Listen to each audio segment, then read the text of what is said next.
officielle, Bénédicte, l'administration Trump se retire de l'Organisation mondiale de la santé. Oui, Donald Trump qui lance officiellement la procédure de retrait. Entre autres, ce qu'il a dit à de maintes reprises, il considère que l'OMS a mal géré la crise, que l'OMS est trop près de la Chine. Ça va être effectif, Sophie, dans un an, le 6 juillet 2021, à les Nations unies qui ont reçu la lettre de retrait. Et il faut 2 conditions pour pouvoir se retirer, justement, respecter un délai d'1 an, être à jour dans les contributions. Donald Trump qui avait déjà annoncé à la fin mai la fin de la relation avec l'OMS.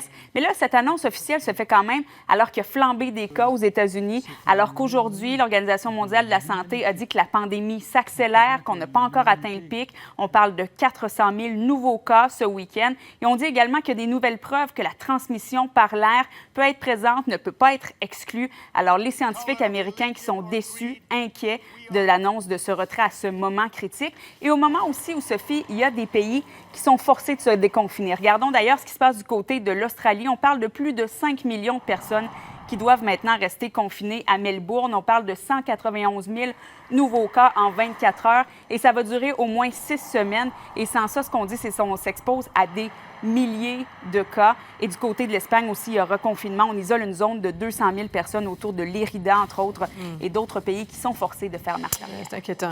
Un autre leader qui a minimisé la gravité de la pandémie, c'est le président brésilien, Jair Bolsonaro, et on apprend aujourd'hui qu'il est atteint du virus. Oui, et c'est l'homme de 65 ans lui-même qui en a fait l'annonce et souvent, il a été accusé de minimiser la crise. Et je veux qu'on regarde ensemble ces images. Il a fait l'annonce aux journalistes, recule, enlève son masque à un certain moment pour montrer qu'il va bien et que la maladie, bon, ne l'atteint pas tant que ça, mais je vous rappelle qu'il est quand même contaminé et qu'il y a des gens autour.